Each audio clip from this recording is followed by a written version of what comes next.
Fumblers, and welcome back to another episode of the Film Fumblers podcast. Today, we're going to be talking about the movie The Lighthouse, directed by Robert Eggers and released in 2019. So without further ado, I'm Adrian. Hey, I'm Jay. I'm Taryn. Yo, it's James. All right, guys. Should pale death with treble dread make the ocean caves our bed? God who hears the surges roll, deign to save the suppliant soul. What? Cheers, guys. What? Cheers. Excuse me? Cheers. Cheers.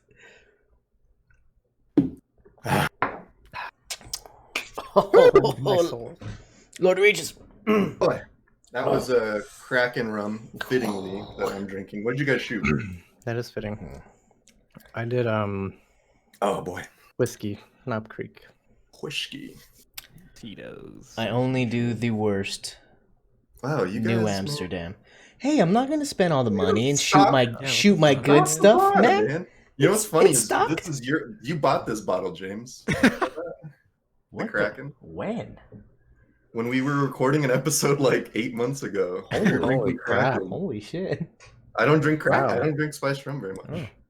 Oh. All right, I have to also show my beautiful little A dark and stormy that I'm drinking tonight. Yep, I'm Nice. dark and stormy with you. I got the Oh, nice! Got the Oh. milk cup. I got the meal Yeah, cup. for So audio listeners, Right. Adrian has a octopus mug.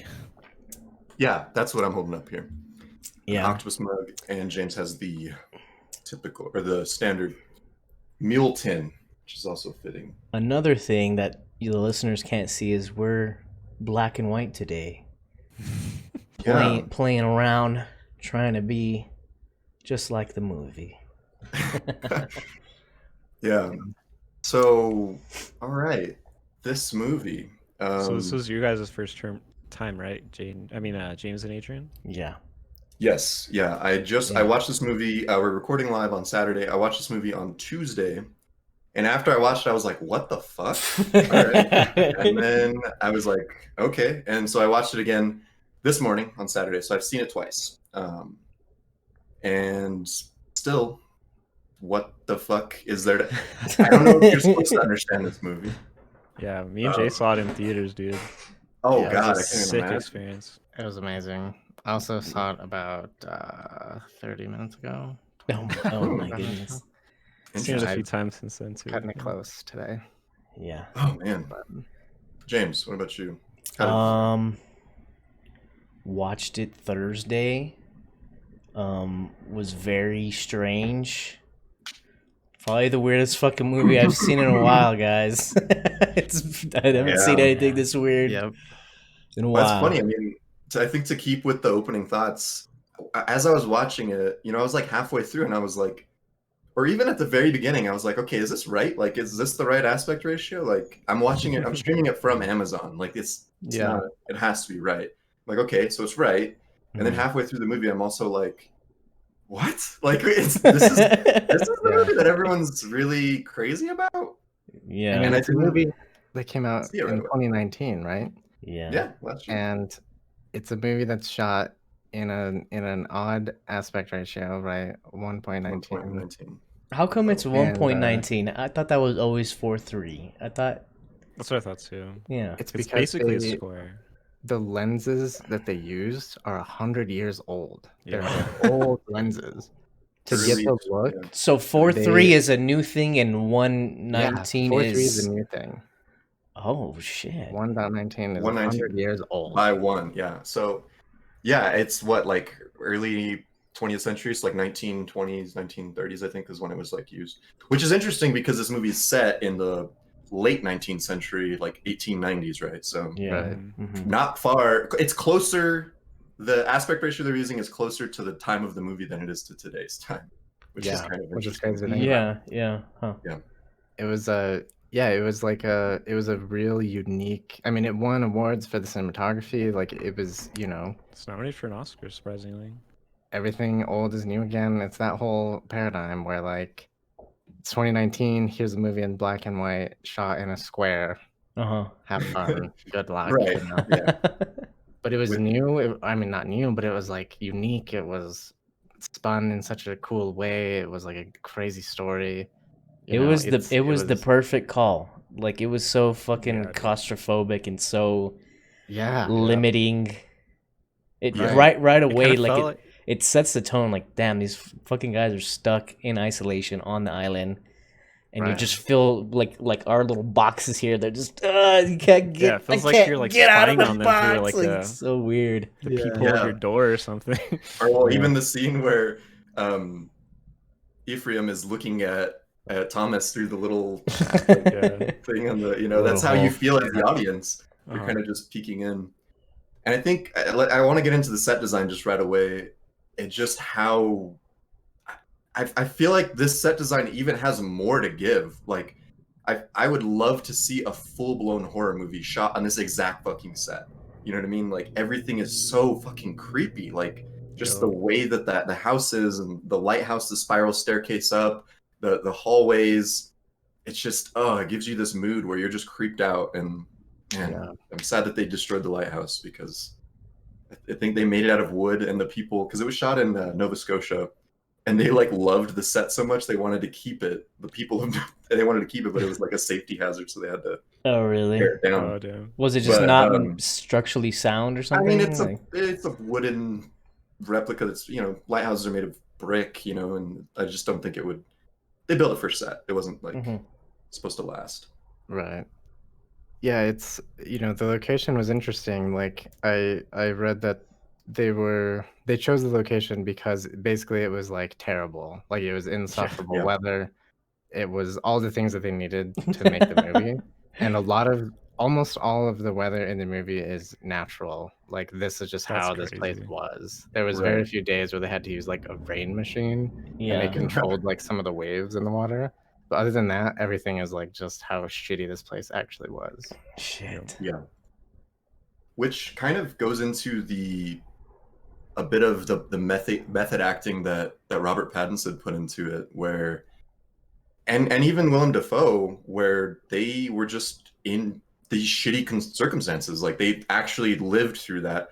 I think Willem Dafoe like lived in like this farmhouse. He didn't stay in a hotel with like the rest of the cast and the crew. Like Yeah. lived in a little shack to kind Yeah, of like a fisherman's shack or something. Right. Really? And then Robert Pattinson was known to, on set, like get belligerently fucked up, would gag himself, God. would like there was scenes. There's a scene where he's sitting on Defoe's lap, or no, Defoe's sitting on his lap and like or laying on him, and Pattinson's gagging himself before shots, and they're just like Defoe's like, if this motherfucker throws up on me, like I'm leaving, like he actually, because the two actors didn't communicate with each other very much during recording at all, Uh-huh. and so they didn't start to really talk until months after recording. Yeah, that goes Um, back to the weather shit. Like they were just so exhausted from being there, Right. they just couldn't hang out because they're like, "Fuck this, I'm gonna go rest." Right. Wow. Yeah, it's interesting how they got in touch with Eggers, like so he made The Witch, right? If I don't know if you guys have seen that movie. 2015, yeah. Yeah, it's a really, really good one. And so Pattinson and Defoe saw The Witch, and they both reached out to Eggers directly, and they were like, "We want to work with you. We don't care what the thing is," basically. Yeah. And so they all just came together for this movie. There was a little bit of like choosiness, like I think it was Pattinson or someone that was like, "I don't want to make a movie about a magical lighthouse. Like I want it to be about somebody who goes insane," basically. Yeah. Yeah. But Oh, originally when Eggers was like, okay, Pattinson wants to work with me. Here's a couple of things that I'm working on, and Pattinson was like, these aren't weird enough. Like he straight up was just like, I want it fucking really weird. And so Eggers and his Robert Eggers and his brother Max Eggers had been working on this period piece, and they were like, this is the one for Pattinson, and it Huh. worked out. yeah, Yeah, for dude. sure. Amazing from both of them. Oh yeah. Yeah, I mean, I guess we could get into it right away. Just performances. Robert Pattinson's great. I think it kind of sucks for him that he is known for Twilight because he's so much bigger than that. For sure. But in this movie, man, the spotlight for me was completely on Defoe. I was just enthralled with his performance even comparatively speaking, I was like, Defoe is killing it every time he's on scenes. His Yeah. monologues are just like in your face and like delivered so well. His pirate accent, like his like Yeah. you know, that accent that he does is Yeah. perfect. You know, Mhm. Yeah, I think it would have been really hard for anybody else to play that role, but right? the like counterbalance between Pattinson's character of being like a more reserved person, I think he did that really well. And Right. even, you know, it's good to know that he actually was belligerently drunk in those scenes because he fucking seems like it. Yeah. The dancing and the slurring, I was like, Jesus Yeah. Christ. Even the way his like tone of voice would change, like you know that you've met people who do that when they get drunk, and Yeah. you know, it feels like he's just acting really well, but Some of it his you like can tell what he's was pretty drunk. the accent? It was like old English Bostonian. So it was like his I his looked it up. was. It was an accent from like Maine, from the 19th century Maine. Mhm. And I'm like, I think that's why it's difficult because everyone knows what like a seafarer sounds like or like a pirate sounds like. Yeah. And Right. so that's why I say Defoe nailed his accent so well because we know what it's supposed to sound like. Pattinson's, it's like I don't know what the fuck. Yeah, that it's 19th century person weird. Sounds saying. old. And then he Old-timey. doesn't Yeah. like talk through like most of it until he gets tempted by the alcohol. But I don't Yeah. going back to Defoe's thing, but even Robert Pattinson's character kind of calls him out on being kind of like caricature, and that's kind Yeah, of he calls like him a parody. yeah, he literally calls him a parody. That's what he says. And like I thought that too. I was kind of like I don't know, the beginning scene, like there's like fart jokes and stuff, and I'm like, what is this? And then like R, like the fucking voice is like there right away, and I don't know, I wasn't there immediately. I'm gonna have to say. Okay, no, I wasn't either. It feels like from what I've said so far that I'm just completely like, fuck yeah, this movie. I wasn't taken by it either at all. The first watch, and even when I was like, do I have to watch this movie again? I didn't want to. I think you have to because well shit, Yeah. like even with Oh, dude. the monologues, like holy fuck, like I know some of you everyone watch this with subtitles, right? Like you I have finally to. got to watch I it did. with subtitles. You this have to time, because yeah. you're just like, what is going on? He's saying so many words so quick and so eloquently, like in that like weird moment. orders and stuff. Yeah, like it's Yeah, just like sure. so. It's like so intense, and I think Yeah. I definitely could have benefited from a second viewing. So Yeah, there's a lot of Oh, whys dude. and a lot of apostrophes. I think Yeah, true. I think you need to watch this movie like 100 times. Like you could, Really? because Yeah. there's so many details here. I was going to say that Yeah. I watched it twice, and I could use another 10 views to really Yeah. understand this movie. Because we watched in the theater, I didn't, you know, there's no subtitles, but I read the script like a few months later, because that monologue that Defoe gives is like real powerful and it's a big deal, and so I read through a lot of that stuff. But yeah, watching it with subtitles, it just made a huge difference. Like Yeah, For sure. I definitely need a few more views with subtitles and maybe without too, just to get like the full atmosphere. Maybe once or twice in LSD, it's gonna really ramp it up. Who Oh, knows? man. Yeah, so a movie kind of opens up. We are introduced to both the characters in 7 minutes. I think it's at the 7.5 minute mark is when we get our first dialogue between the characters, which is like a lot. You know, it says a lot. I think this movie really, really relies on the cinematography, the lighting, you know, the weird aspect ratio that they're using, which I don't know is they're all great, right? But I don't know. It's kind of interesting. What do you mean relies on? Because I think I don't know. I don't know how to explain this really. I think like the writing is really good, but like James was kind of saying, your first watch through, you're like, this is kind of weird and cheesy and like, you know. So I don't know if it didn't have all of those other things, like would the writing be like, this is stupid, you know? Like if it didn't have all of those other things that were really pulling it along. Yeah, I think it really depends on your like background in, you know, where you are in terms of being versed in like certain things that are like baked into mythology and certain things that are like a lot of the inspiration here came from like surrealism paintings from like really long time, a really Right. long time ago. Huh. It's basically a movie just full of reference, and like it is Symbolism. references, Yeah. and it's like allegorical in a lot of ways. Yeah. And I mean, I guess there's no better time to jump into this than now. Is again, after I watched it the first time, I was like, really, that was it? And then I was like, I have to know more about this movie, which is a good sign. I was like, I need to understand why this is a big movie, why I need to know more about Yeah. it. So I read a couple of articles just kind of about the symbolism, and it really touches into like Greek mythology. So I don't know how much reading you guys did up on this, but the characters are pretty obviously representing two Greek gods, Prometheus and Proteus. So Prometheus would be Ephraim's character, and Proteus would be Thomas.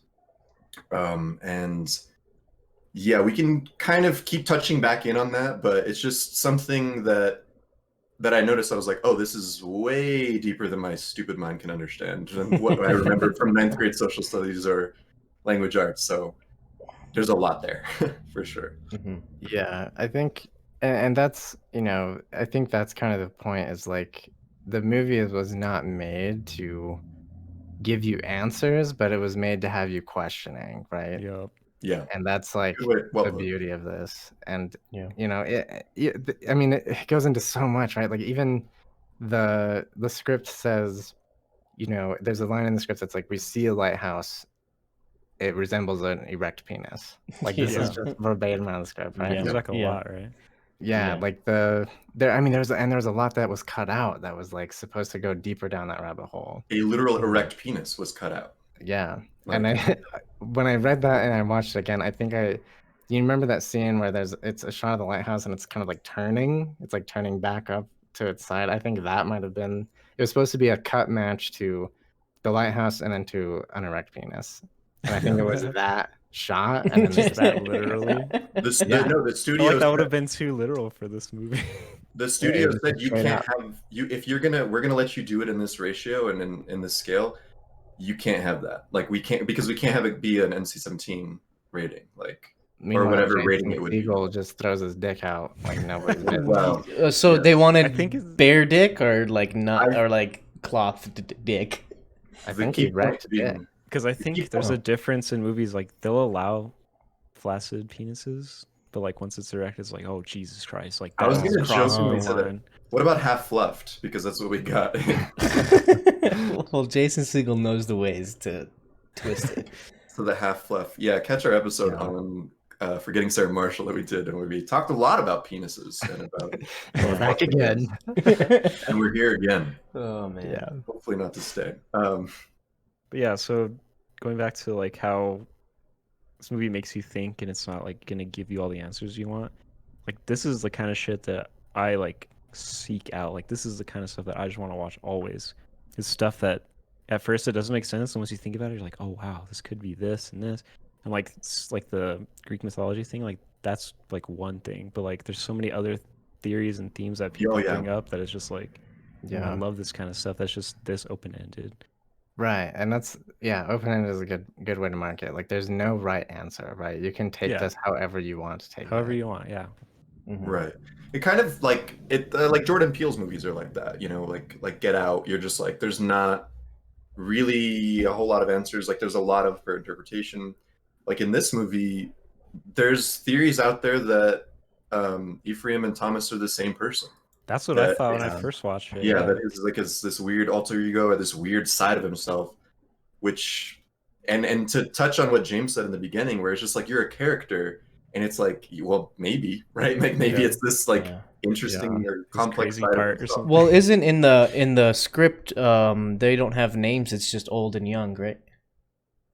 That was it might have been in the script, I think that's right. But they also did that for people who couldn't hear very well that watch the movie in theaters. They have like the little pad or whatever that they use. Oh, That was how they differentiated the characters talking. Oh, really? Oh, before they said Oh. their names or what? Because we don't learn their names until like 2/3 through the movie. No, I think even throughout the I think I saw a video when they're doing the what, and they were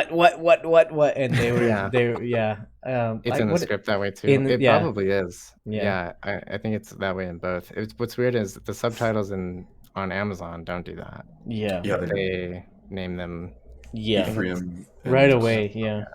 Yeah, even after he admits that he lied, it still says Ephraim. Mhm. Yeah, Yeah. that his name is Thomas as Yeah, well.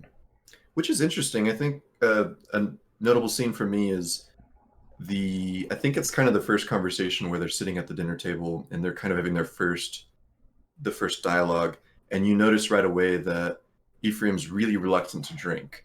And we learn later that it's not because he doesn't really like to drink. He enjoys the sauce for sure, but there's like that old saying, and something that kind of Thomas brings up is, a man who doesn't never trust a man who doesn't drink, because it means he's got something to hide.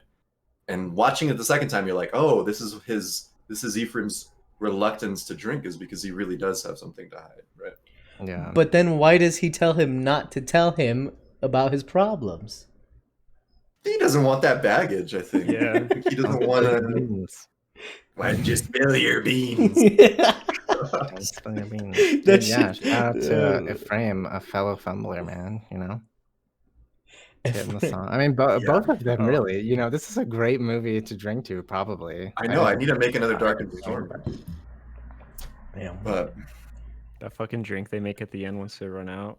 It's like Yeah. turpentine and honey. Apparently, that's Thieves what it's oil. called. Thieves oil, yeah. Thieves oil. Shit. It's like a real thing people would do, I guess. Well, what the Yeah, hell it's were we 100%. doing with this? We need to get some. It probably damages your fucking brain. too. Oh yeah, for sure, 100%. It's pure poison. Yeah. Yeah. I'm supposed to drink turpentine, James. Yeah. Maybe honey. Then. No, instead of. Yeah, and also pretty early on, we start to see kind of the symbolism, the hints at the mermaid, where he finds it before any dialogue even happens. He finds it in his mattress, and it was weird when I first watched it. I was like, "Is that his?" And I was like, "Well, it can't be because he just got there." And then, so it's the guy, it's Thomas's old partner's whittled mermaid, right? That he has stashed in the bed. mattress, yeah. Which, Ephraim's takes a liking to this mermaid kind of a lot. Really weird. Just very, very weird. Fun fact, the very first scene that they shot was Robert Pattinson's masturbation scene. Which, Wow. I don't know, but one of them. Let's get it out of the way, boys. Come on. Is an interesting thing. I mean, just rolling up on, they're like, all right, so here's where we are. I mean, obviously they read the script and everything at the point, but and then the second day they record Ephraim burying Thomas alive. God. Yeah. So that was the second day of yeah. recording. So it's like, holy shit, they started with the heavy hitters right away. Yeah, I heard a few interviews of Willem Dafoe, like, that was a shitty day of work, basically. Oh fuck It's like yeah! they did like 2 or 3 takes of that, and he was just like, that was awful to do. So Taryn, you read? I wanted to, but is it just real dirt that he's going into his mouth and stuff? Like, Yeah, dude. It's what's so gross is Ooh. he doesn't like spit it out. He just chews on it chews and like on it. swallows it probably. Like that Savagery. shit's uncomfortable to Hardcore. watch. Savagery. Oh man, I was like, I need a glass of water for this guy. Oh my god.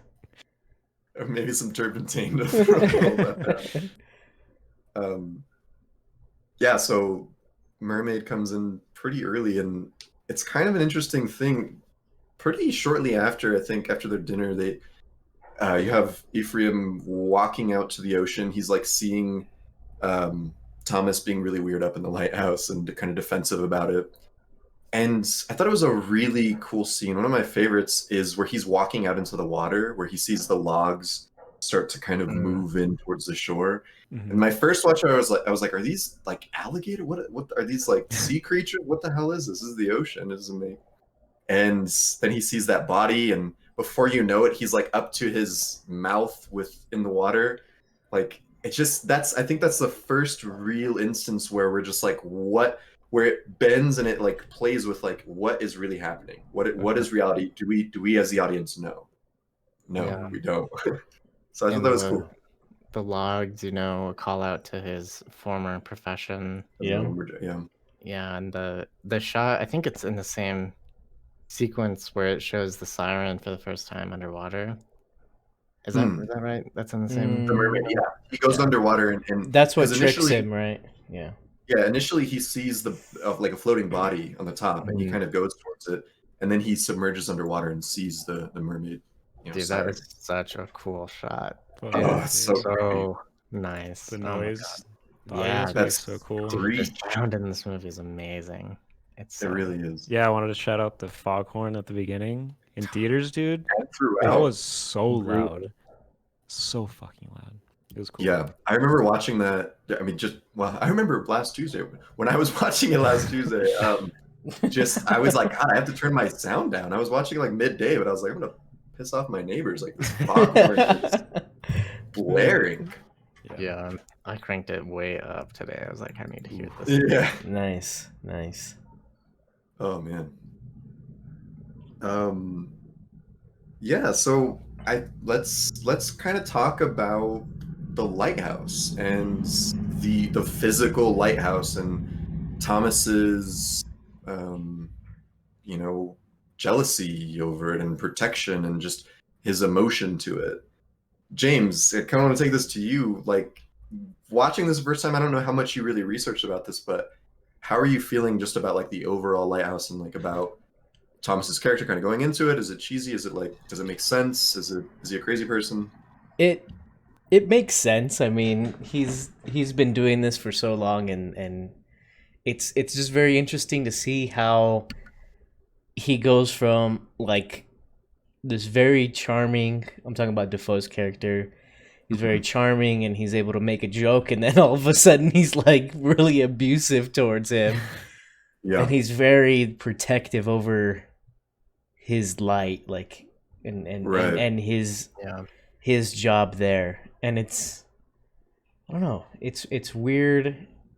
I think whatever theory you adopt, like that's where it takes you, you know. Mm-hmm. Yeah, which is interesting where you touch on like how he's charming at one point, but he kind of snaps and he goes into this crazy fucking mode. It kind of touches on what I was bringing up earlier about the Greek gods. So Thomas's character more so representing Proteus, which is the Greek god of changing weather or changing like of ocean tides and stuff. So you just see how quickly that he can go from one thing to another, like just instantly. Like where there's a scene where they're just talking and shooting the shit, and then Ephraim brings up that he doesn't like Thomas's cooking, and he just snaps and just completely goes on one of his 3 or 4 like powerful fucking monologues about how Ephraim's damned and gonna be murdered by Poseidon's tried, like all of this crazy shit, and it's over his cooking. It's like curses him. You know, he curses him. You like my crabs? What did he say? I love the lobster. Me lobster. Which so I read that. I think Defoe might have said this, or maybe somebody else. That is supposed to be like a euphemism for his wiener or something. Lobster? Yeah. Like I don't know. Hey, okay, you go down that rabbit hole. Let's get down into this rabbit hole. Like there's a whole theory of like them being lovers. Like honestly, when they were dancing, and Ephraim was right up in Thomas, they were about to kiss, were they not? They were 100%. Like 100%. They realized they put up their fisticuffs. They're like, what fisticuffs? No, so like I think, like, and that's the thing is like Pattinson's character. He even calls him out like, this is your fault because you're so charming in one way, and then you're this and that the other way. Like he like literally takes offense to him. Like, well, and it's Defoe's so weird. Character compliments Pattinson constantly. Like, you have eyes like a lady. You're pretty as a picture, right? Yeah. There is this like sexual tension, but there's also this like father-son thing where like Pattinson wants to be a guy who works hard for his senior, you know, but there's like so many layers of just like. Yeah. But I and think it's like exploring like what it means to like be a dude in like and having relationships to other dudes. And, yeah, like, it's about. I think it's about him. You know, he literally is running away from who he is, and whether or not like it might be that he is a homosexual. I don't know if that's like the the very verbatim thing that it is, but he literally left his past behind him because he can't face it. And then I think the old man is him who's already stepped to the light. That's why he's there. Oh shit! Like He accepted it or whatever. he's already. That's why he can accept who he is. That's why he can see the light, because he knows who he is. Accept his sexuality. Yeah, yeah. And You think they're the same and person? I think they're the same person, but for some reason, because I'm going like too deep into it. Patterson Oh, This is the perfect amount of kills himself. He kills himself, right? He kills himself accept it. because he couldn't accept it. Went to try to see the light, and he is suffering forever, being picked by the seagulls. Yeah, and that's what I got from it. I was like, I was really hung up on like that underlying homoeroticism and their relationship. Like I was like, whoa, I was like, there's something there. Like I was like, what is going on here? And that's what I was like. That's really good. It was that was what was like the most like interesting for me. But Yeah, that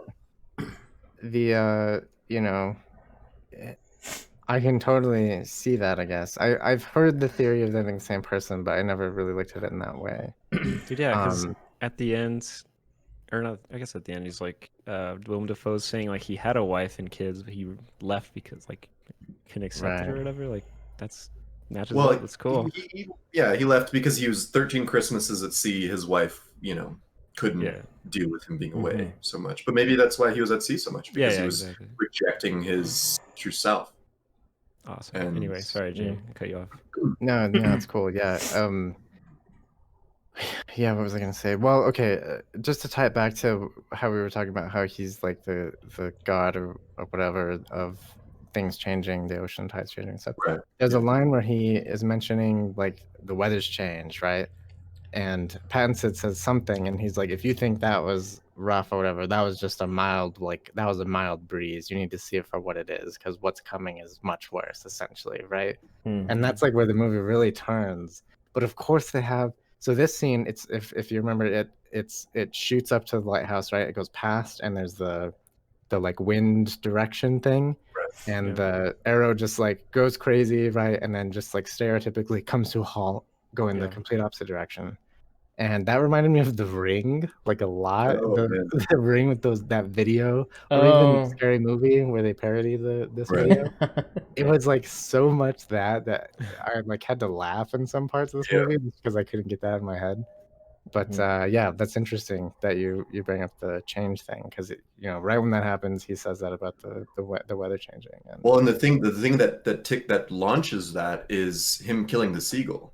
That's Yeah. what happens Mhm. right before that, because Thomas is warning Ephraim that seagulls are sacred. You can't kill them because they have the souls of sailors who have met their maker.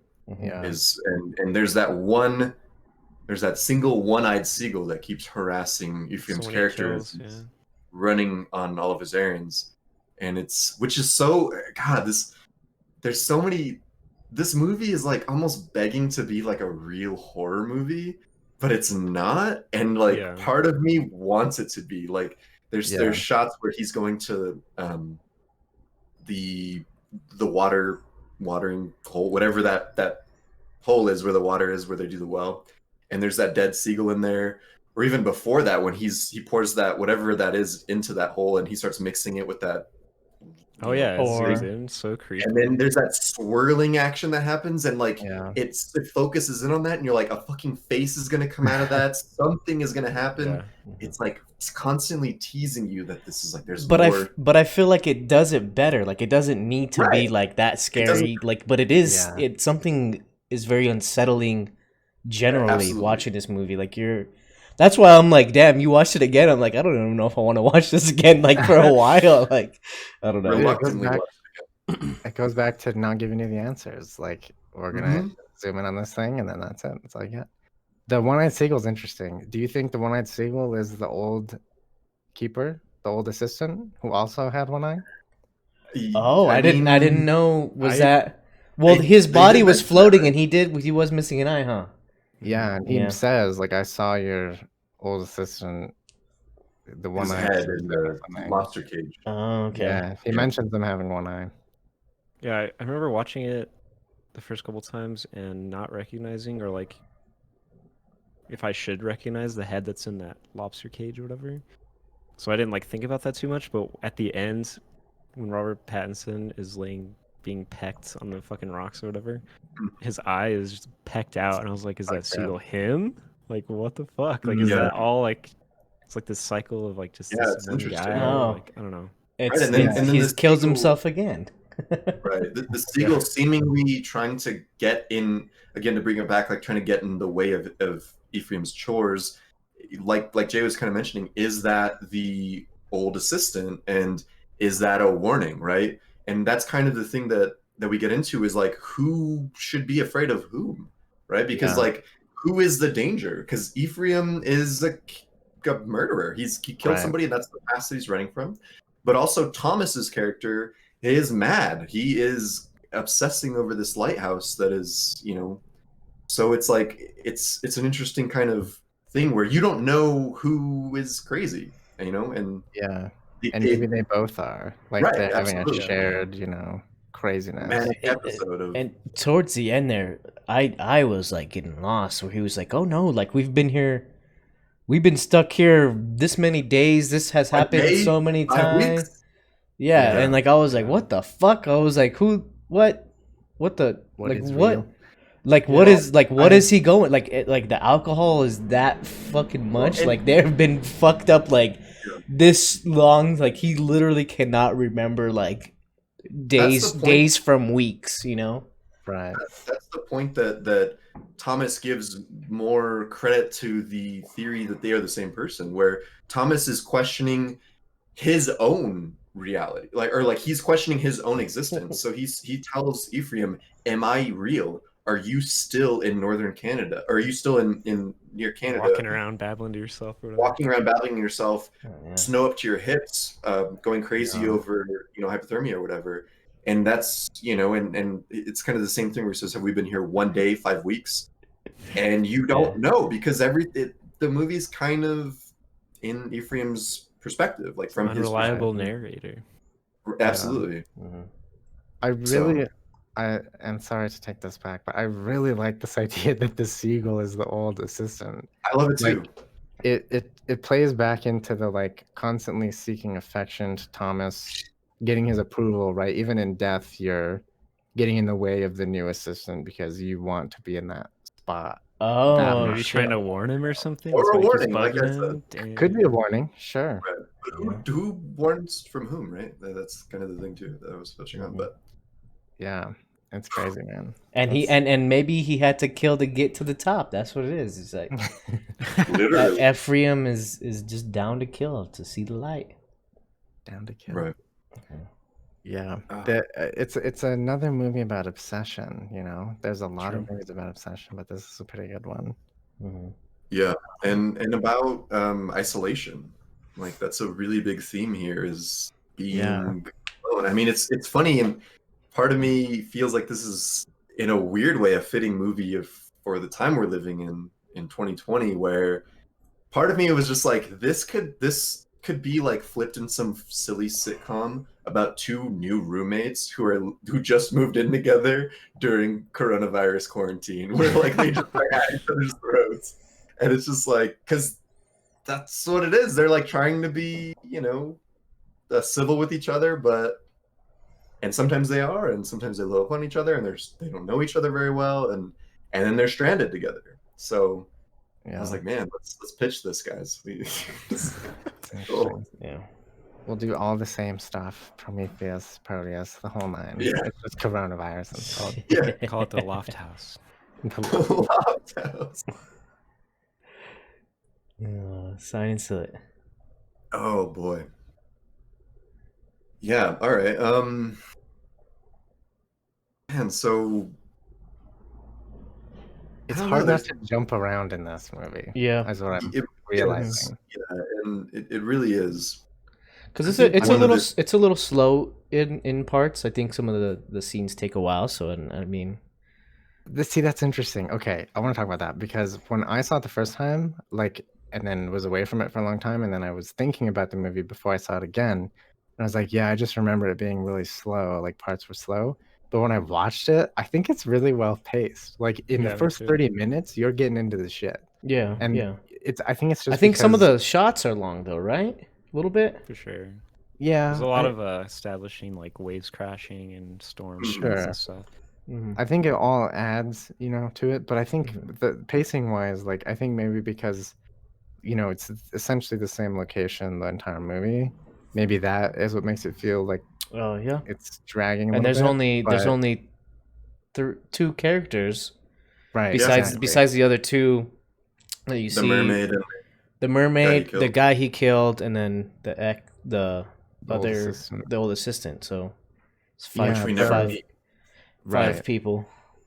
The it in my head I thought it was going to be a lot slower, but in reality, like the context of things moves really quickly, a lot quicker than I remembered. So in that aspect, it felt like it was paced really well, and it's not like a terribly long movie. It cuts out at like an hour 40 or so. Yeah, yeah. Right. Mhm. But it felt pretty good to me. Yeah, I remember watching it in theaters. I was like, this movie feels long as hell. Oh really? Yeah, And then watching it this morning, I was like, oh no, It's not that it's bad. pretty good. Yeah. It's pretty yeah, good. I agree with that. It's just I think it's a very draining movie. Just the what the fuckness and the tightness of the shots Suspense of it. Yeah. and the definitely draining. bleak colors, and you're just kind of like, fuck. Yeah, dude. This shit's kind of So like. I've what said the this fuck? about The Witch, the other movie that he's done, that to my brain, The Witch sounds and feels, or not sounds, looks and feels how an Opeth album sounds and Yeah. feels. That's always the way I would describe that movie. Uh-huh. This also does that for me. It gives me Yeah. the same kind of vibe. It's like creepy Those old are, timey. yeah, who don't know, Like- Opeth is a progressive metal band, and they have the music that puts you into this kind of bleak vibe of It's like creepy but beautiful, and Right. it's very atmospherical. and poetic. I mean, this Yeah. movie is this movie is like very poetic. Like just the monologues that happen where Mhm. there's so much flowery language in the characters' words, specifically in Thomas's words, where God, I mean, and just the emotion that you feel from specifically from Thomas. One of the monologues where he goes on where he's talking about how Ephraim didn't clean the floors right, and how he will pull every plank out and lick every nail clean from rust, and then do it, put it back, and then do it over 10 times again, and do it with a smile because Because you like it.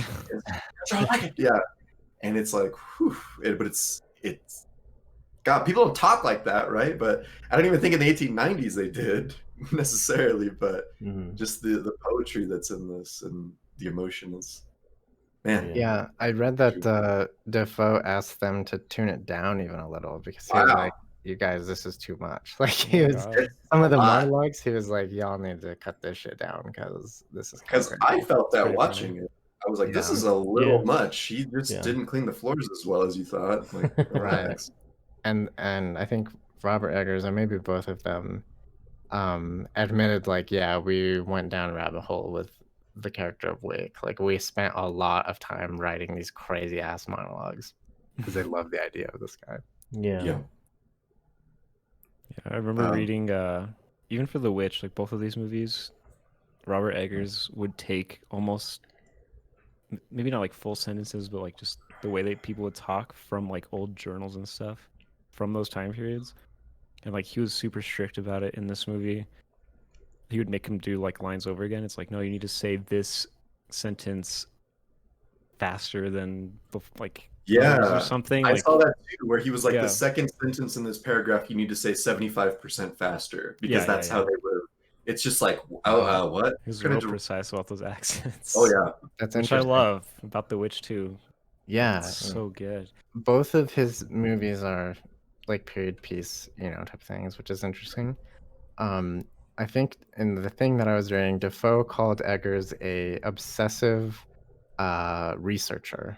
That's how he labels him. Like he's just super into that stuff. I mean, the story itself, right? It's based off of something called the tragedy of the Smalls Lighthouse. I think it literally is two Lighthouse wikis who were literally both named Thomas. Like that was a real thing. Mhm. And One of them dies and the other goes mad, I think.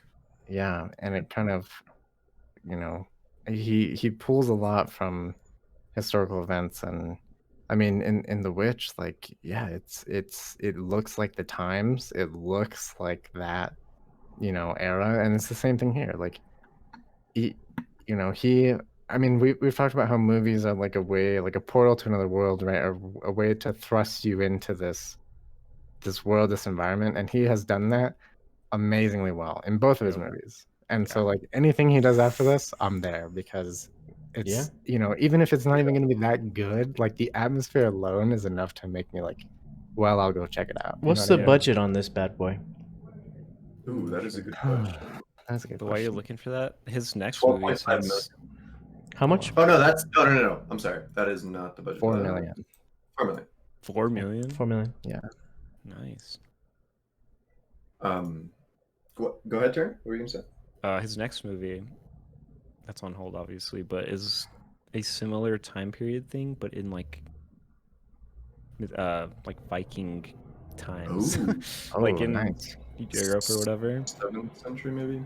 Yeah, and Interesting. like Willem Dafoe's gonna be in that too, and there's some other actors I don't remember, but that Nice. sounds fucking cool. Yeah, no, Eggers. I think he is going to be kind of the one who sets the stage for period pieces, like in our futures. Where I mean, he's done two phenomenally well, I think, so far. Like with Witch, I honestly think I haven't watched The Witch. I don't really know. I think The Witch is Check it out. Very better. I think The Witch might be I like better. The Witch more too, Yeah. Not to It's say The really Witch isn't good. good, but The Witch is. but it's more horror than this. I think. Yeah, I was This is gonna a little say, comedic yeah. and stuff. It's a different feel. And I think that's maybe why I like The Witch more, because it delivered on some of the horror that I feel like we wanted in this movie. But you know, that's a different movie. Yeah, So- you know, he's in this space that I think like the equivalent to him is like the old days where Kubrick was, you know, like, you know, some of these more like directors that kind of have like such a good vision, a solid vision of what they want to accomplish, what they want to ultimately release. It's a little bit less collaborative in that way, right? Like we're talking about, he wants these like redos of these lines to be faster, things like that. But it's because he has such a strong idea of here's the thing that needs to come out of this. Yeah. And we've seen that like with Kubrick and with you know, even Coppola, you know, these like kind of auteur directors that Don't they take no for an answer, kind of. yeah, shit. they know what they're gonna do and they're gonna fucking do it, and you Yeah. can't really persuade them. I mean, any think way Gordon Ramsay, to take it to a different field entirely. He's such an asshole and so passionate because he wants things done a specific way. And like Yeah. you see that in greatness where they know what perfection is and they know how to get there. Right. And I think like, you know, we're seeing Eggers become this. You could argue that he is this, right? But I think even he doesn't believe that he's there yet because he's only made 2 feature movies, right? Like maybe he has some shorts, maybe he has some other smaller things, but like his track record so far is pretty damn good, but it's just not very long. So let's see where he goes. But I'm super excited to keep up with him. And I don't really think there's anybody else like him. Like in our generation, you know, he's not, how old is he? He's 37. So he's not very old. Like he's less or 10 years, roughly 9 years older than us. Like he's just getting started, I think. And I can't really say anybody else comes to the top of my mind in the same way that he does in this level. Well, I want to talk about, so to kind of stay on the same thing of A24 is Ari Aster. Another really young up and coming director who also has two complete bangers of movies that Maybe you're like, he is in that category. I want to see more Ari Aster. I think more so than I want to see more Robert Eggers. Well, not that I don't want to see, that's poorly put. Sure. I love both of these directors. I think I've been more blown away by Ari Aster's films, specifically Midsommar. 33. Yeah. Ari Aster is? Yeah. Jeez. Yeah, I think these 2 directors are like and Jordan Peele actually are like Yeah, the yeah, Jordan Peele horror was Jordan Peele, guys yeah. going forward. Like these are the horror movies I want to watch. I don't watch fucking cheesy ass slasher shit. Like this is the kind of stuff.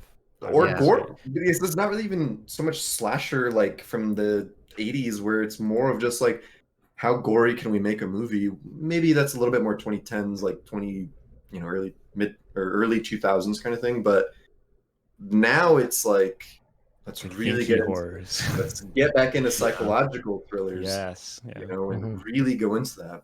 Totally. Speaking of psychological thrillers, the um, similarity between The Shining, I think Oh, we yeah. we should just jump right into this.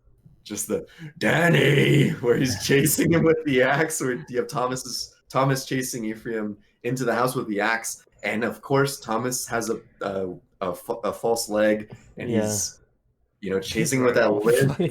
And Making it- again, it ties in these old elements of psychological horror and of the similar theme about isolation, right? Because it's the same Yeah. thing in Yeah. The Shining, Wow. Yeah. which was such a cool thing that I think it wasn't a central theme to like, let's pay so much homage to The Sure. Shining, but it was like, let's just tilt our hat to it and Yeah. appreciate and respect it. Yeah, it was good. Totally.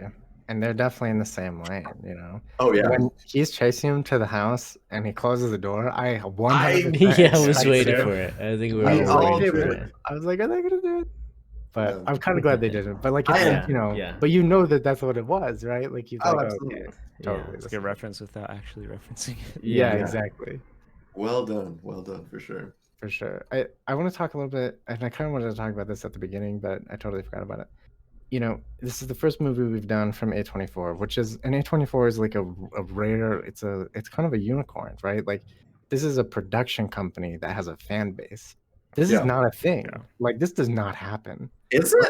I'm new into film, so This is And- not Yeah, common. it's like I'm not a fan of fucking You're not- MGM or whatever the those fuck people you are know what I fans mean? of production, or excuse me, of directors or of Right. actors. Mhm. There's Yeah, like yeah. directors and the members of, but it's rare to be like, But what This about like production company is Netflix sick. originals and stuff like that? I think That- we're no, they seeing. just buy movies. I don't count that. I mean, that's what A24 does too. I but know, like, right? It's the same it's more, thing. it feels right? more curated. it's curated. Maybe that's what It it feels is. way more curated. Because Like, there's okay. a lot of really bad Netflix originals. Yeah, they're not Exactly. just buying Yeah. anything that They're not just buying There's out some anything. there. good ones, but there are a lot of When you bad ones. when you see A24, you're like, I'm in for a good fucking time. Exactly. Every How time. have dude. they managed? And it's not like they pigeonhole themselves into one genre. They Oh have my God, killed no. it across the spectrum. Yep. I mean, I'm gonna make a broad statement. All of their movies are worth watching. Straight up. Wow. I agree. You know what's I've seen 100%. quite funny a is- few. Of A24, I think I have only seen the two from Eggers and the two from Esther. So, See, and I don't that's know. like it's horror centric, right? But right. there's so much more. Dude, there there. was like 5 just 2019 that came out. You That were watched amazing. Ex Machina, didn't you? Oh, I did. Okay. Yeah. Machina, That's A24. right. I forget about that.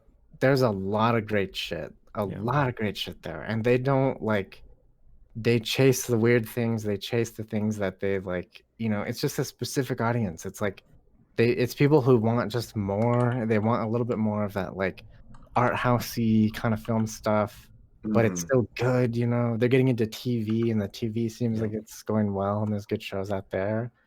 People are rocking like A24 merch. Like you don't Dude, see I that. want to buy their merch, but I'm like, do I Right? look like a douche with this on? I don't know. That's not what want you it. You know, there's like an entire like starter pack, like 4 white guys that get into film and or no, Yeah, I no. already did it. I was like, because it was like 4 guys that get into movies and then they start calling them films after they watch Yeah. A24. Yeah. That's what I mean. Watch one A24 movie and start calling them film. Yeah. That's why I Yeah. haven't bought a fucking True. A24. That's why we're the film fumblers. The film. Yeah, watch. Yeah. Check this out. Oh my Oh, god. just pull Oh, something I out love for your this. audio I listen. love this. So That's not what I thought I it got was. this for my birthday. Reminded as I thought it was. But this is a book that they make. It is The Witch. It's for The Witch. It's Nice. basically it's like a really well made manuscript of the script itself. So you have the full script here. And then there's a few more sections with like interviews with just stills from the movie, like Oh, still that's so shots. cool, dude. Oh, that's beautiful. what else do they have here? Concept art, like just a ton of stuff from the movies, but it's like a beautifully made book. It's like really nice. You throw it on the shelf. You got the A24, you know, you got the A24. Is it too label much? there. Is it too much? Yeah. I don't know. Is it too No, much? dude. Maybe it It's is, but so maybe good. it's not. I know. It's I'm art, just- dude. No It's one else just does that, dude. Like, why not? I'm just. Be sure I'm to just type in our being a coupon dick. code filmfumblers.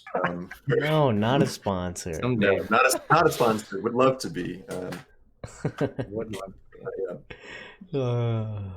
Yeah, Boy. but I guess to take it back to the Lighthouse with like the A24 has this like reputation of like being like these art house movies, like these nice artsy prestigious things. Mhm. Like this movie could so easily cross that and just be like pretentious and annoying, but like it's not above making fart jokes, which I fucking love. Like it just Yeah. goes there, you know? Yeah. Mhm. Which you know what I thought was interesting? I wanted to say at a certain point where if we didn't have Robert Pattinson and Willem Dafoe to, at this point, I mean, Willem Dafoe is a very established actor. Robert Pattinson has definitely earned his rights. If this movie had nobodies, it had new up and comers, would it have been as good? Would we have been able to take it as seriously with these types of really dramatic monologues? Or are we giving some leeway because that we know these actors are phenomenal? I don't think so because I forget that they're who they are like immediately. Like that's how good they're doing. Like if someone Okay. else did as good as a job as they did, then maybe, or then I think it would be fine. But if they did James. like less, obviously. you know? Yeah. James, it looks like you had an opinion there. What? I don't know. I'm like free shrugs. I don't know. I can't really imagine anyone else doing it right now in the thoughts. Yeah. But to say that you don't see them, I don't know. Every time I see Willem Dafoe, I'm just like, I'm something of a scientist myself. Yes. And that's He has just. the smile. He has Spider-Man that- shit. I'm just always thinking he's the fucking Green Goblin. I don't know. he has That's that just like, face. Yeah, see, Yeah. that's where I've been until this movie. You know, I'm like, oh, Willem Ye- Dafoe's an actor. Yeah. Not Green Goblin. yeah, I guess, yeah. But to kind of contradict what, or not to kind of, touch on what I said about like does them being big actors kind of give us leeway for it? If I go back into another A24 movie, Midsummer, where most of the actors in that movie aren't really like anyone very notable yet, I don't think the movie was necessarily cheesy at all, and I think there's like some similarities between like it was close to being really cheesy, and it wasn't. So maybe it's just really really well written, and it kind of crosses that line regardless of who the actors are. Yeah, I mean, I think there's definitely the side of they're really well made. I think it Yeah. would have been really hard to do this movie without Defoe. I think Pattinson, you maybe could have replaced. It agree. would have been really hard still I because agree. he's such a good fucking actor. But Defoe, if you didn't have him and it was some random guy, like he would have to be real strong. Okay, I'm for it gonna to go. I'm gonna go totally opposite. You probably could have done this movie with not. I'm not saying any actor, but you could have gotten some really good actors. But I think the style and the way it was presented artistically, if it was not done in that way, I don't think it would have worked at all. That's that, and that's how I feel about most of the A24 movies. I feel like the Style and actors, substance, I think the style is really what sells it for me mostly, but I feel like I feel like almost everything else falls off for me in a way. And James, And that's actually I kind don't of- even know how to defend that statement, what I'm saying there, but it makes sense. No. I feel like just the style, like you guys know that I'm not a big Midsummer fan, but I think the way it was filmed and everything like that was better than the acting and the dialogue. I thought, I don't know, Sure. I think I had more appreciation for like the film Yeah. and the style of it rather than And that's James, that's like beautifully put for what I was bringing up in the beginning, where I was saying like, are they relying too much on this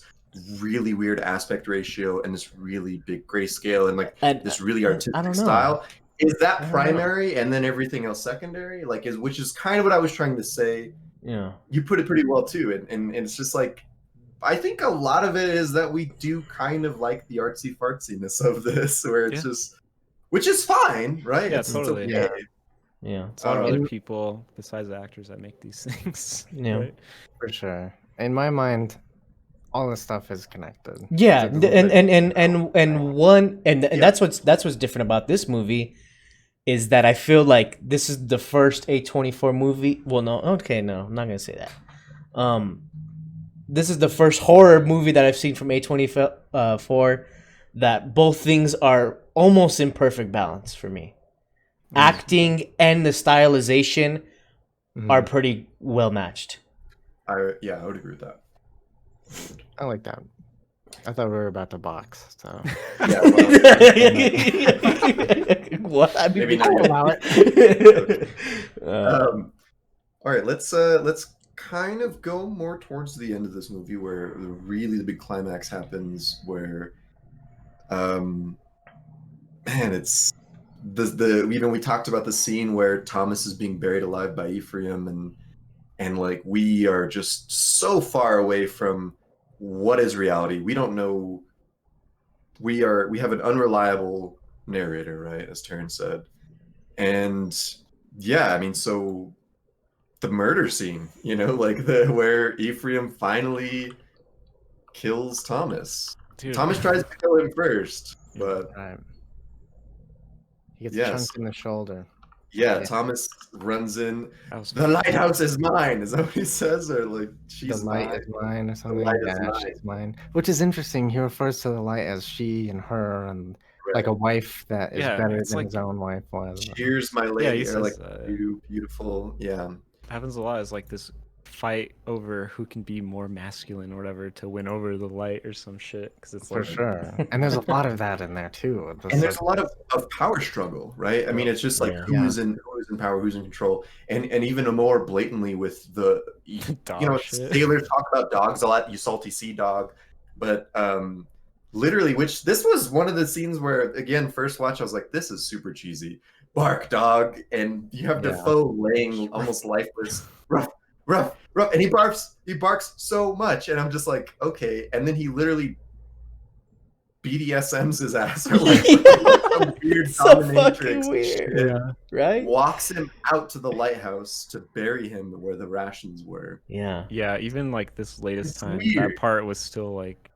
It's a little bit over the top, I think. It was But I think this part goes back into my theory is that he finally gives into his carnal nature and he wants himself to bark.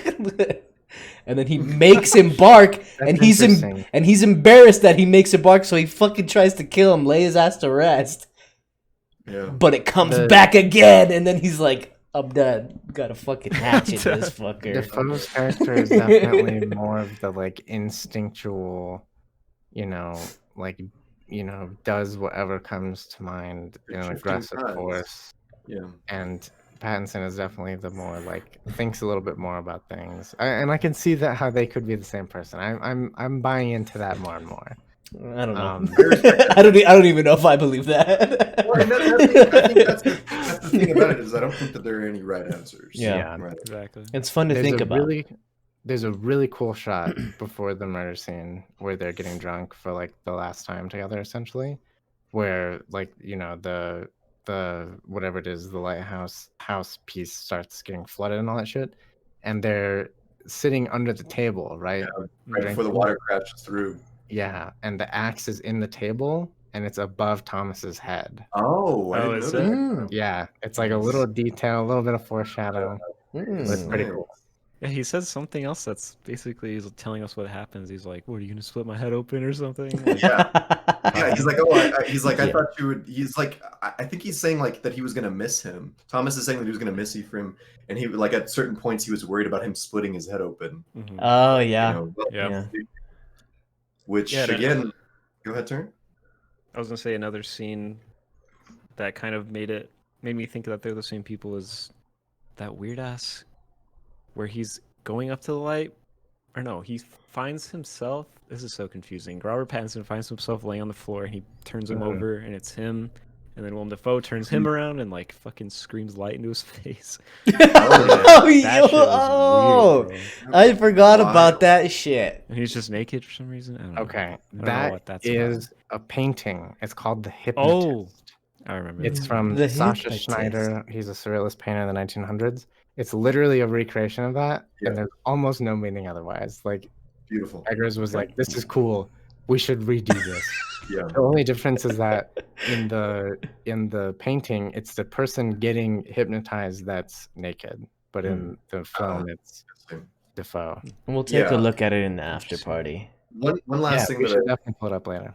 one other thing that I want to kind of bring up is we didn't really touch on the Lovecraftian vibes in this movie, right? The Yeah. fear of the unknown, right? The tentacles going on everywhere, and like just how things are really, I don't know. And again, in like towards that, is it? No, it's, I guess it's before the death scene It where happens pretty early and at the end, right? well, it does happen pretty early, but also where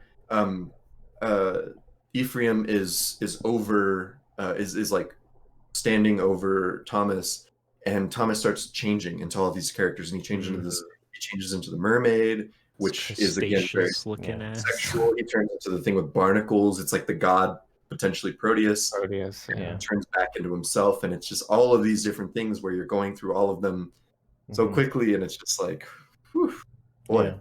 I love that shit. That is one thing I'll say. I wish there was more Yeah. Lovecraftian. I was gonna stuff. say. I wanted I wish there more was more. I think they Or held back. less. I think they didn't want to do too much on Lovecraftian to kind And of. I totally understand. Yeah, but yeah. like when you start dragging tentacles through the screen, Yeah. you gotta show more than that. You know what I mean? Yeah. Well, you know, like you said, fear of the unknown. It's that whole playing with, you know, what could be. I mean, even the light itself is. But like, this you is know, you all don't know like what's there. this is all him going into that deep darkness, kind of spiraling out of his head. This is I could think that none of these things are real. You know, these are just these are just his hallucinations that he is a shapeshifter. You know, he has been trying to hide from his true self, and he doesn't know what it is. Is he the mermaid? Is he the octopus? Is he this or is he that? Like he's just always constantly changing who he is. He doesn't know his like true self, and so he keeps trying to find it. He just can't. He can't find it. Yeah. No, that's. I mean, there's. I think what I love is that there's supporting evidence for every theory, right? And like that's what's really fun about this movie is like build your own adventure. You know, create your own adventure. Where do you want to take this movie? And you'll find things for any theory that you want to have. Yeah. So Ephraim gets slashed in the shoulder by an axe by Thomas. And then gets the axe and turns it right back around on Thomas and whack, completely obliterates him, which is interesting because the scene where Ephraim is talking about the first time that he maybe killed somebody, he talks about how in some ways you're kind of thinking like, is he actually talking to Thomas or is he talking to himself, justifying actual Ephraim's death, right? Like, is he? And again, right after that, he says, "All I knew after that is I wanted a cigarette." And right after he kills Thomas, he lights up a cigarette, and it's like, so he probably did kill the real Ephraim, right? In this kind of gruesome way. Yeah. And then he gets the key, right? And he heads up to the lighthouse. Oh man! All right, so let's just jump right into this. Climbs the spiral staircase, which again, the shots, the cinematography of this upward staircase, just so well done. He unlocks the latch to the lighthouse, walks up and peers into the lighthouse. The lighthouse orb, and we as the audience don't see what's happening, but you just hear this just shriek that like at first it's completely silent, and then it kind of starts, they just turn the volume up slowly to this just like ear-piercing screech from Ephraim's character, and it's so fucking brutal. Yeah, the way the white starts coming through all these different places, like in his mouth and stuff.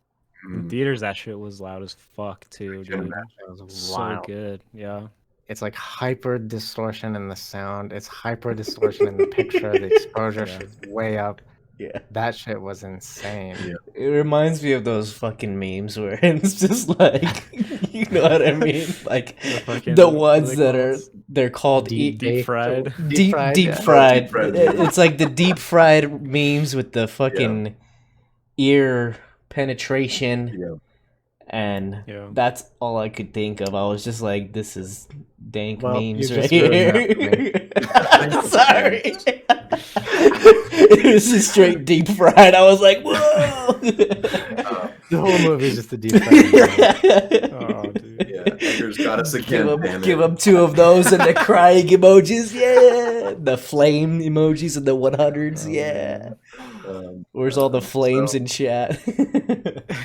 Ephraim sees into the orbit of the lighthouse and is overpowered by what he sees. The audience again doesn't know, and tumbles down the staircase of the lighthouse. And the next scene that we see is, which very much dives into the fact that Ephraim's character is very largely based upon Prometheus.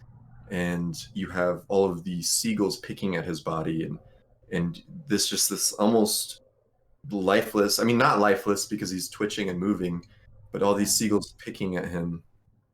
And I think we would really be remiss to kind of just really lightly touch over the Prometheus' story. Prometheus was a Titan who basically created humans in his image, and he had this kind of love for humans because he created them. And I think it was Zeus who feared that humans were going to be too powerful, so Zeus took fire away from them.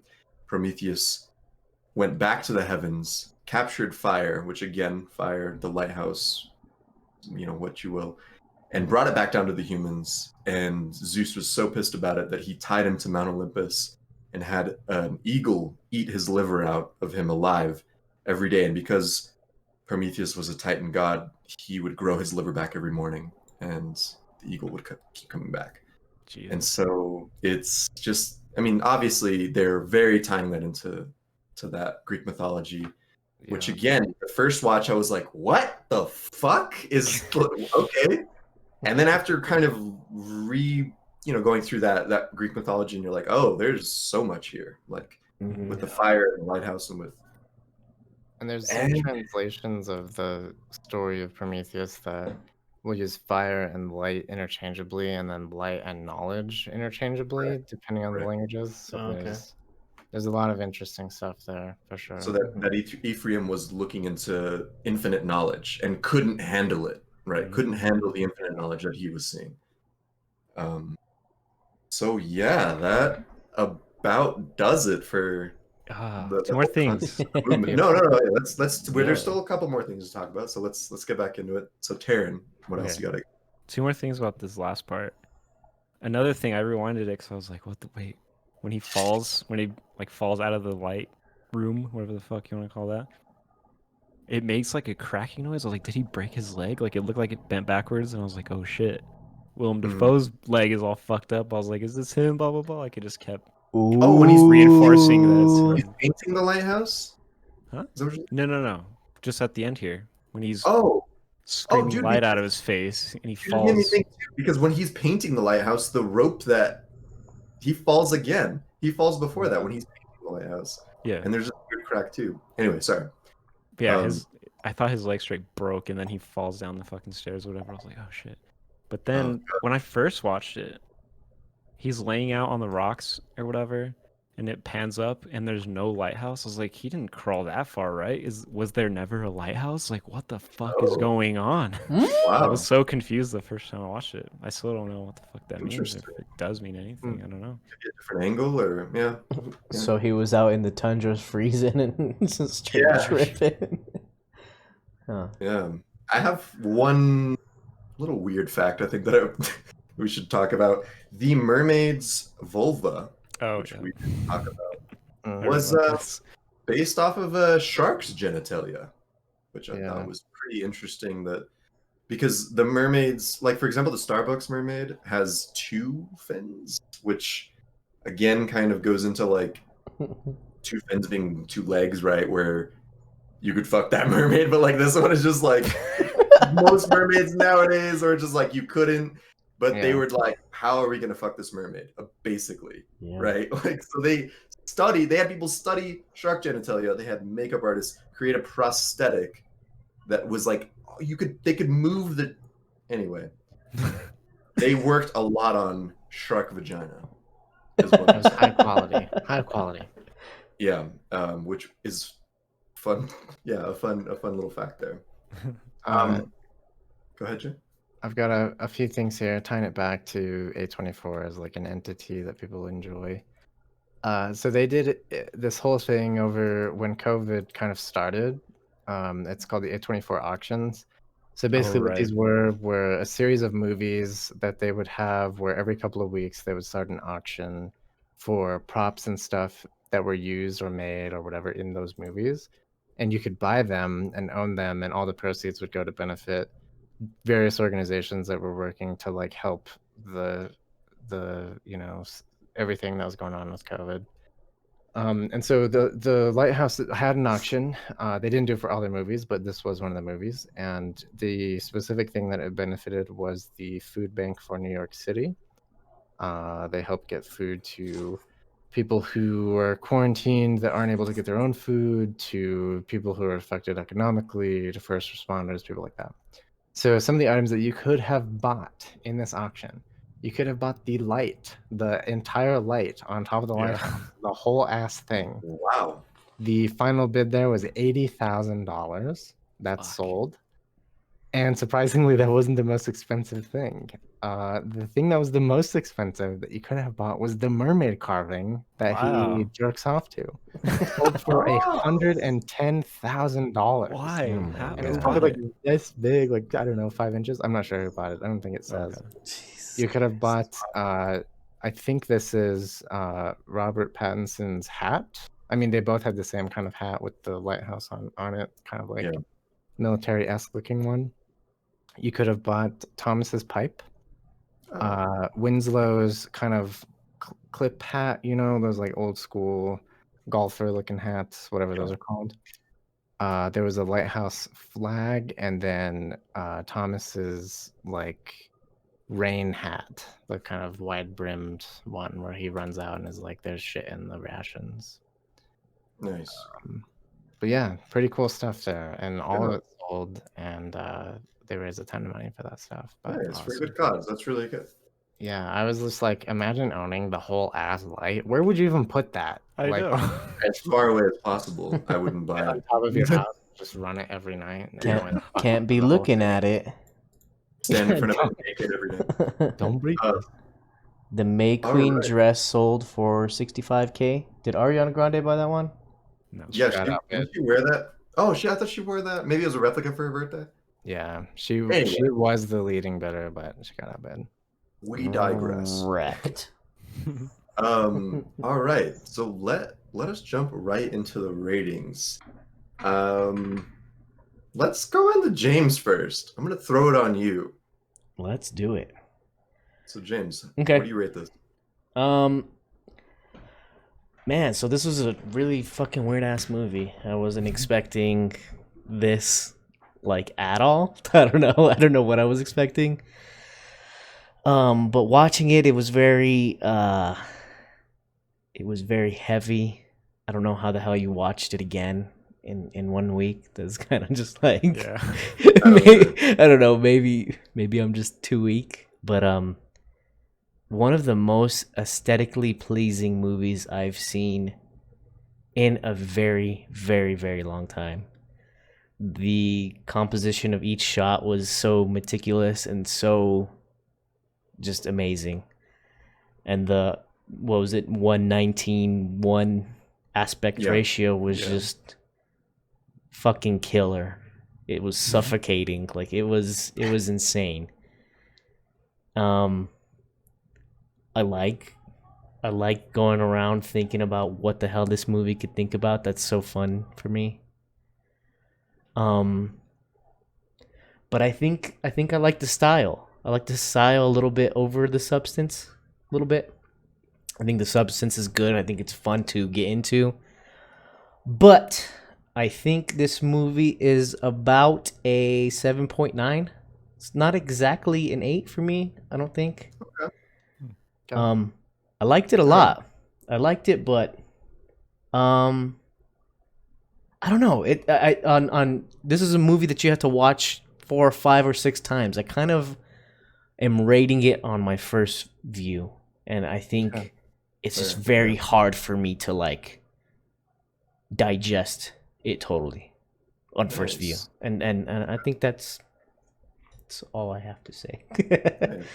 So 7.9 coming out from James. Let's take it counterclockwise and go right into Taryn. Where are you at with this? So, yeah, this is my third time watching it, so I got a lot more out of it the third time I watched it than I did the first time, like you were saying, James. Yeah. So, and then obviously, also like reading and listening to a bunch of interviews and all those different think pieces and shit. Yeah. People smarter than me talk about it. It lent a lot of credence to just how cool this movie is. Like, I fucking love the style, like you were saying. The acting is insane. Like, there's nothing like this. Like, this movie is so fucking unique, but it's hard. Yeah. I would say it's hard to recommend just because it's such a weird movie, but like, I don't know. It's really cool.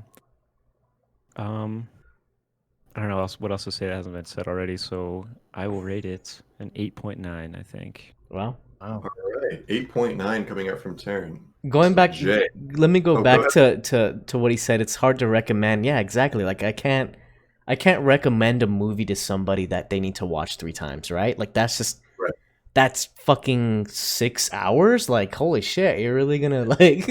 I mean, I don't know. I mean, you could. Once, and if they're into it, they can watch it more. But yeah, if they're like whatever, then they can. But like, what if I just want to relate to my mother or somebody? You know, like. Funnily enough, you guys know Isaiah, right? Yeah. I told him to watch it. I was like, dude, watch this fucking movie. He's like, oh, I watched it in theaters. I took my mom with me. I was like, why would you do that? He's like, yeah, I don't know. I just wanted to watch it. So imagine seeing that shark vagina. Seeing that shark vagina right next to your mom. Oh god. Anyway, sorry. As I digress. Let's take it right to you. Okay. Yeah, I mean, stylistically, it's beautiful. The sound was amazing. The acting was amazing. The writing was great. Like, to me, this is like, and I'm not gonna like sit here and spout like fanboyism over A24 and stuff, even if it's true. Like, I do love all their stuff.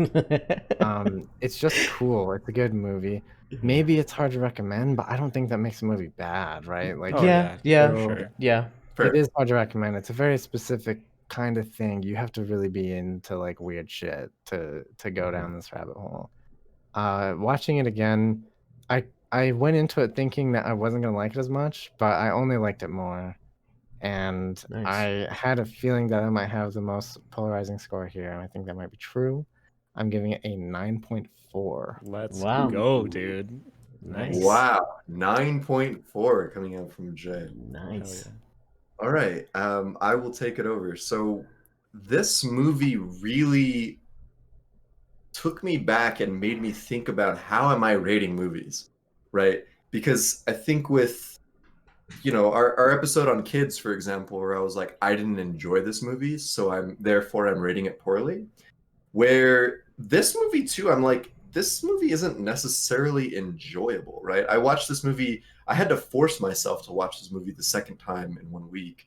And I was like, I don't think that I enjoy this. It's kind of like broccoli or Brussels sprouts, but I think it might be good for me. Like, so I guess that's a good. I think I'm going to do it anyway because there's a lot of content here and there's a lot of story to be told. And I think I need to watch it another 10 times to really understand what it is.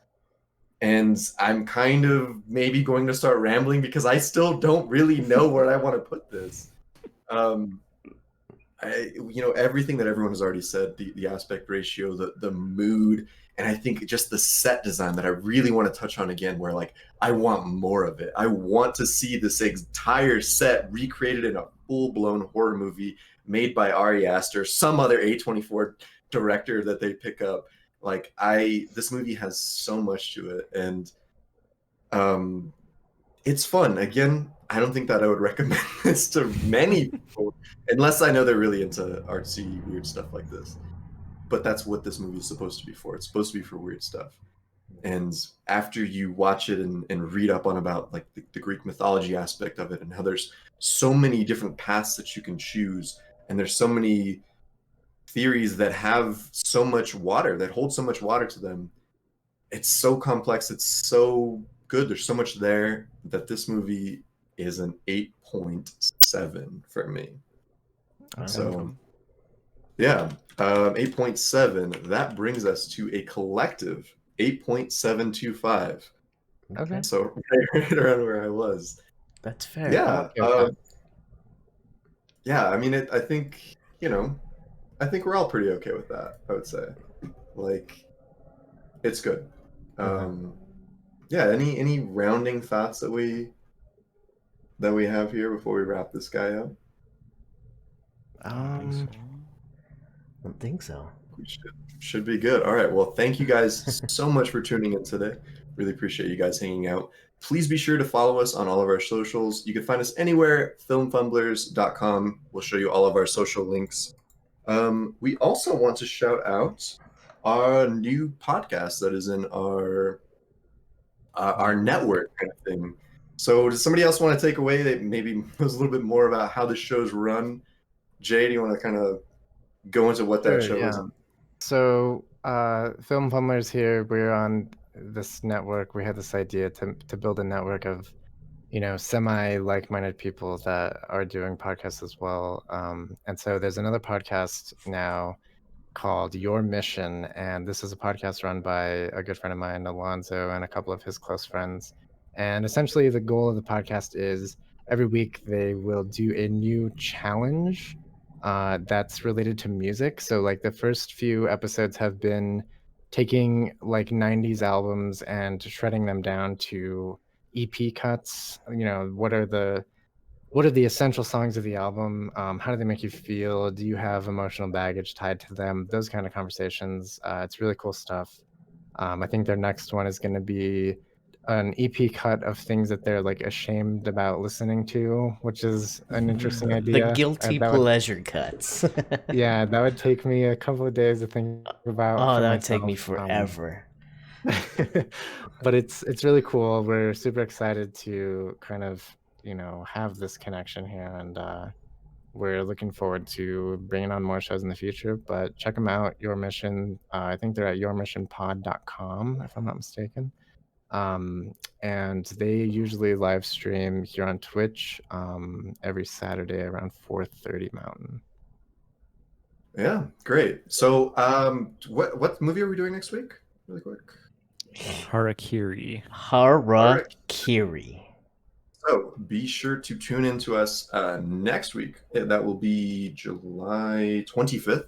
We'll be doing Harakiri. So again, follow us on all of our socials to find out when exactly we will be going live on that. And yeah, that pretty much does it for us, guys. Thank you guys so much. If you're watching us live, be sure to tune in for the after show. And thanks for being here, guys. Cheers. Have a great night. Cheers. Cheers. Cheers, fellas.